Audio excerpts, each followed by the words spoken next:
రాకాలోకంకి స్వాగతం. ఈ కంటెంట్ మీకు నచ్చినట్టయితే లైక్ చేయండి, మీ బంధుమిత్రులకు షేర్ చేయండి. ఇప్పటి వరకు సబ్స్క్రైబ్ చేసుకోకపోతే సబ్స్క్రైబ్ బటన్ని నొక్కండి. అదేవిధంగా బెల్ ఐకాన్ని కూడా తప్పనిసరిగా నొక్కండి. జై హింద్ మిత్రులారా. ఇది రాజకీయంగా 5 రాష్ట్రాల ఎన్నికల సీజన్. ఆటల పరంగా చూస్తే ఐపీఎల్, క్రికెట్ సీజన్. గల్ఫ్లో భారీ యుద్ధం జరుగుతూనే ఉంది. దాని పట్ల కూడా అందరి దృష్టి ఉంది. కానీ వీటన్నిటినీ మించి ఇంకొక అంశం పైన ఇప్పుడు దేశమంతా కూడా చర్చిస్తోంది. గుసగుసల్లాగా చర్చిస్తున్నారు. పైకి పెద్దగా మాట్లాడటం లేదు. కానీ పిల్లల్ని కార్పొరేట్ కంపెనీల్లో ఉద్యోగాలకి పంపేటటువంటి తల్లిదండ్రులు గుసగుసలాడుకుంటున్నారు. కార్పొరేట్ కంపెనీలలో ఉద్యోగాల కోసం ప్రయత్నం చేస్తున్నటువంటి చాలామంది యువకులు దీని గురించి చర్చిస్తున్నారు. ఏటా లక్షలాది మంది ఇంజనీరింగ్ సాఫ్ట్వేర్ విద్యార్థులు తయారవుతారు. వీళ్ళు బీపీఓల్లో బిజినెస్ ప్రాసెస్ అవుట్సోర్సింగ్ కావచ్చును, లేకపోతే ఐటీ రిలేటెడ్ సర్వీసెస్లో కానీ ఐటీ కంపెనీల్లో కానీ చేరతారు. ఈ కార్పొరేట్ కంపెనీల్లో చేరడము జీవన ధ్యేయంగా పెట్టుకుంటారు. అలాంటి వాళ్ళందరినీ కలచివేసేటటువంటి, వాళ్లకు కంగారు పుట్టించేటటువంటి వార్త. సుప్రసిద్ధ సాఫ్ట్వేర్ సంస్థ అయినటువంటి టీసీఎస్లో 2022 నుంచి, కనీసం 2022 నుంచి జాబ్ జిహాద్ నడుస్తోంది. అంటే ఉద్యోగం ఇప్పించే పేరిట ఆ రకంగా పెళ్లి చేసుకుంటామని చెప్పి నెమ్మదిగా మతం మార్చేటటువంటి ప్రయత్నం చేయటము, వాళ్ళని బ్రెయిన్ వాష్ చేయటము, వాళ్ళని టార్గెట్ చేసిన తర్వాత హిందూ దేవీ దేవతల పట్ల అనుమానం వచ్చేలాగా ప్రవర్తించటము. కేరళ స్టోరీ సినిమాలో ఏ రకమైనటువంటి పద్ధతుల్ని అవలంబించినట్లు చూపించారో వాటన్నిటినీ అబద్ధమని చెప్పి చాలామంది వాదించారు. ఇప్పుడు అది కేరళలో మాత్రమే కాదు, నాసిక్ వంటి ప్లేస్లో కూడా జరుగుతోంది. ఒక సుప్రసిద్ధ కార్పొరేట్ కంపెనీలో కూడా జరుగుతుంది. వేరే ఇంకా ఎన్ని కంపెనీల్లో ఏమి జరుగుతోందన్నది తెలియదు. మొత్తానికి ఇది బయటపడింది. అంటే అమ్మాయిల్ని లోబరుచుకోవడము, ఉద్యోగం ఇచ్చే పేరిట, ప్రేమ పేరిట వాళ్ళలో నెమ్మదిగా మత మార్పిడికి బీజాలు వేయడము, బ్లాక్మెయిల్ చేయటము, ఒక మహిళని 2, 3 అనుభవించటము, వాళ్ళు కూడాను ఆ అమ్మాయిని బ్లాక్మెయిల్ చేయటము, ఈ రకంగా జరుగుతూ వచ్చింది. అయితే ఈ మొత్తం ఎలా బయటపడింది? దీని వెనక ఒక 40 రోజుల ఆపరేషన్ ఉంది. 40 డేస్ ఆపరేషన్ ముంబై పోలీస్ చేసింది. ఈ ముంబై పోలీస్ ఈ 40 డే ఆపరేషన్ కనుక చేసి ఉండకపోతే ఎవిడెన్స్ లభించేది కాదు. వందలాది సీసీటీవీ కెమెరా ఫుటేజ్ లభించేది కాదు. ఎందుకంటే టీసీఎస్ సంస్థ లోపల ఇదంతా జరుగుతోంది, బయట జరగటం లేదు. సంస్థ పరిసరాల్లో ఇదంతా జరుగుతోంది అన్నటువంటి ఎవిడెన్స్ని పూర్తిగా సంపాదించిన తరువాతనే అన్ని రకాల ఎలక్ట్రానిక్ ఆధారాలని, వాట్సాప్ గ్రూపుల్ని, వీటన్నిటిని గురించి వివరాలు తెలుసుకున్న తరువాత మాత్రమే ఇది ప్రపంచానికి తెలిసింది.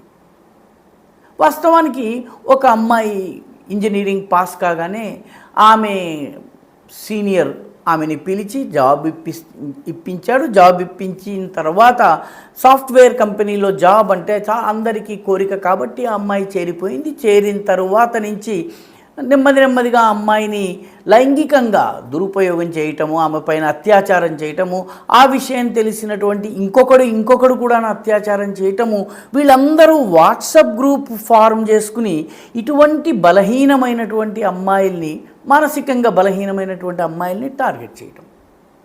దీనికోసము టీమ్ లీడర్స్గా ఉన్నటువంటి 6-7 ఒక అంతర్గతంగా తమకు ఒక వాట్సాప్ గ్రూప్ క్రియేట్ చేసుకుని అందులో మతపరమైనటువంటి మెసేజ్లు పంపడము, ఈ అమ్మాయిలని కూడా ఈ రకంగా వాళ్ళని మెంటల్ హ్యారస్మెంట్కి గురి చేయటం. మీ శివలింగం అంటే ఫలానా శరీరంలోని అంగము, లేకపోతే వినాయకుడు పార్వతికి నిజంగా ఎలా పుట్టాడు, లేకపోతే శివుడి కొడుకేనా, ఇటువంటి రకరకాల ప్రశ్నలు వేయటం.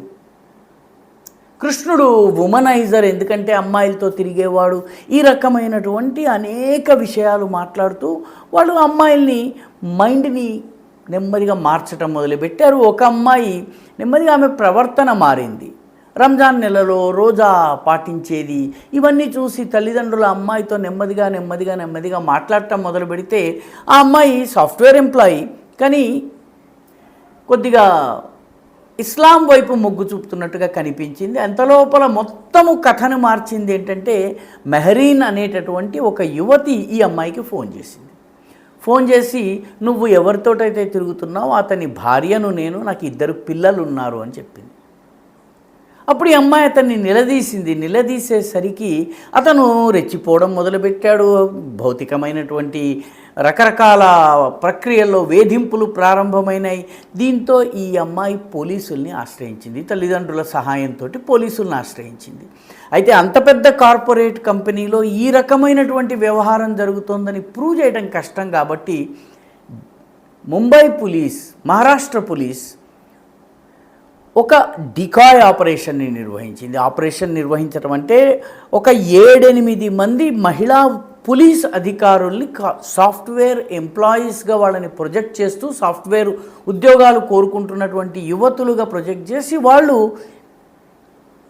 టీసీఎస్లో అప్లై చేయగానే హెచ్ఆర్లో ఉన్నటువంటి ఒక ముస్లిం యువతి వీళ్ళందరి వివరాల్ని ఈ టీమ్ లీడర్స్కి పాస్ ఆన్ చేయటము, వీళ్ళ అమ్మాయిల్ని నెమ్మదిగా ట్రాప్ చేసే ప్రయత్నం చేయటము, ఇదంతా కూడాను ఈ పోలీసులు తమ యొక్క జీవితాల్ని పణంగబెట్టి మారువేషాల్లో వెళ్ళి 40 రోజుల పాటు డికాయ్ ఆపరేషన్ని, రహస్య ఆపరేషన్ని నిర్వహించారు.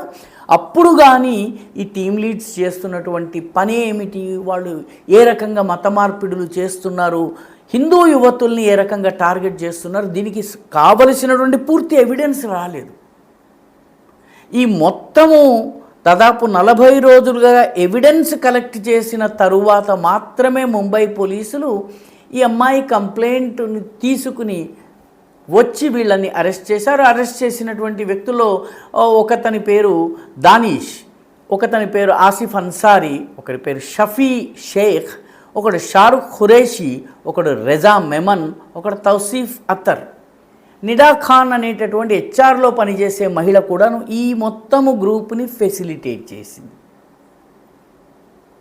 దురదృష్టం ఏంటంటే, ఈ అమ్మాయి తన పట్ల జరుగుతున్నటువంటి వేధింపుల గురించి చెప్పడానికి అక్కడ ఉన్నటువంటి హెచ్ఆర్లో ఉన్నటువంటి మహిళల ఆఫీసులో ఉద్యోగం చేసే చోట మహిళలపైన అత్యాచారం జరగకుండా ఉండేందుకు ఏదైతే ఒక ప్రత్యేకమైనటువంటి కార్పొరేట్ ఏర్పాటు ఉంటుందో అక్కడ మీరు కంప్లైంట్ చేయవచ్చును. కంప్లైంట్ చేస్తే అశ్విన్ చైనాని అనేటటువంటి ఆఫీసర్, మహిళ, హిందువు, ఆమె కార్పొరేట్ జగత్తులు ఇవన్నీ కామన్, వీటిని పట్టించుకోవద్దని చెప్పి కేసు నమోదు చేయటానికి లేదా ఫిర్యాదును నమోదు చేయటానికి కూడా అంగీకరించలేదు. ఈ పోలీసులు గనక 40 రోజుల డికాయ్ ఆపరేషన్ని చేసి ఉండకపోతే ఆ అమ్మాయి ఆక్రందన, అరణ్య రోదనగా మిగిలిపోయిండేది, ఎవరు పట్టించుకునేవాళ్ళు కాదు. కాబట్టి ఈ మొత్తము డికాయ్ ఆపరేషన్ నిర్వహించి పూర్తి ఎవిడెన్స్ని బయటపెట్టి వీళ్ళను అరెస్ట్ చేసిన 3 రోజులకి కానీ టీసీఎస్ నుంచి ప్రకటన రాలేదు. అది ఆశ్చర్యం. 3 రోజుల తరువాత ప్రకటన వచ్చినప్పుడు ఈ 6 ఉద్యోగుల్ని సస్పెండ్ చేస్తున్నాం, అరెస్ట్ అయిన ఉద్యోగుల్ని సస్పెండ్ చేస్తున్నామని మాత్రమే చెప్పారు తప్ప వాళ్ళు ఈ రకంగా ప్రయత్నించారు, ఇది కేసు ఈ రకంగా జరిగింది, మా దగ్గర మతపరమైనటువంటి రకమైన ఒత్తిళ్ళు ఉండవన్నటువంటి హామీ కానీ ఏదీ రాలేదు. ఒక మామూలు లా అండ్ ఆర్డర్ కేసులాగా, మహిళా వేధింపు కేసులాగా మాత్రమే దీన్ని చూసి మాకు 0 టాలరెన్స్ ఉంటుంది ఇటువంటి వ్యవహారాలపైన అని చెప్పడం జరిగింది. ఇప్పుడు ఇవన్నీ చూసిన తరువాత కార్పొరేట్ కంపెనీల్లో పనిచేయడానికి వెళ్ళేటటువంటి యువతులు ఏ మేరకు భద్రంగా ఉన్నారు, ముఖ్యంగా బలహీనంగా ఉండేటటువంటి, మానసికంగా బలహీనంగా ఉండేటటువంటి, ఏదో ఒక రకంగా ఉద్యోగాన్ని అవసరం ప్రతి వ్యక్తికి, కాబట్టి దాన్ని కాపాడుకోవడం కోసము ఇటువంటి వేధింపులకు లొంగేటటువంటి ఈ జాబ్ జిహాద్ని నడిపించే గ్యాంగులని ఎలా తట్టుకోవాలి? నిజానికి ప్రభుత్వము ఒక పెద్ద ఎత్తున ప్రక్షాళన తీసుకుని అన్ని చోట్ల కూడాను పాలసీని చేసినట్లయితే కొంత పరిస్థితి మారే అవకాశం ఉంది. ఈ అమ్మాయి ముందుకొచ్చిన తర్వాత 40 రోజుల డికాయ్ ఆపరేషన్ తరువాత 7-8 మంది బయటకు వచ్చారు. అందులో ఒక మగవాడు కూడా ఉన్నాడు.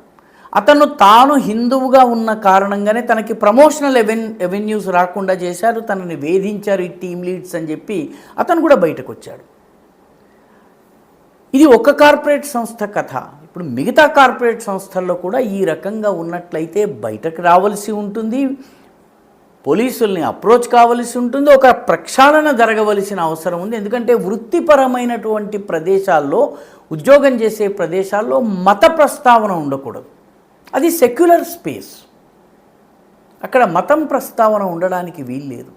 కాబట్టి మత మార్పిడి కూడా జరగడానికి వీల్లేదు. అందున మోసపూరితంగా లవ్ జిహాద్ వంటి పద్ధతుల్ని, బ్లాక్మెయిలింగ్ వంటి పద్ధతుల్ని ఉపయోగించడం జరగకూడదు. కాబట్టి ఇది మహిళా సాధికారికత గురించి మాట్లాడేటటువంటి సర్కార్లు, అధికారులు, కార్పొరేట్ వ్యవస్థలు వీళ్ళందరూ కూడాను ప్రక్షాళనను తక్షణము మొదలు పెట్టకపోతే వీటి పట్ల నమ్మకం పోతుంది. సామాజికంగా అనేకమైనటువంటి సమస్యలు రానున్న రోజుల్లో ముందుకు వచ్చేటటువంటి సమస్య ఉంది. కాబట్టి తక్షణము దీనిపైన యాక్షన్ దేశవ్యాప్తంగా జరగాలి. ఏ రకంగానైతే సీసీటీవీల విషయంలో ఉత్తరప్రదేశ్లో ఐఎస్ఐ వాళ్ళ ప్రలోభనతో సీసీటీవీలు హిందూ యువకులు పెడుతున్నారు. మొత్తం ఉత్తరప్రదేశ్లో సీసీటీవీలు పెడుతున్నటువంటి ఢిల్లీ, హర్యానా, ఉత్తరప్రదేశ్, రాజస్థాన్లోని ప్రైవేట్ సీసీటీవీలన్నిటినీ ప్రక్షాళన చేసినట్టుగా ఈ విషయంలో కూడాను జరగవలసినటువంటి అవసరం ఉంది. మీకు నచ్చినట్టయితే లైక్ చేయండి, షేర్ చేయండి, ఈ ఛానల్కు సబ్స్క్రైబ్ చేయండి. మీ అభిప్రాయాన్ని కమెంట్ల రూపంలో తప్పనిసరిగా పంపించండి.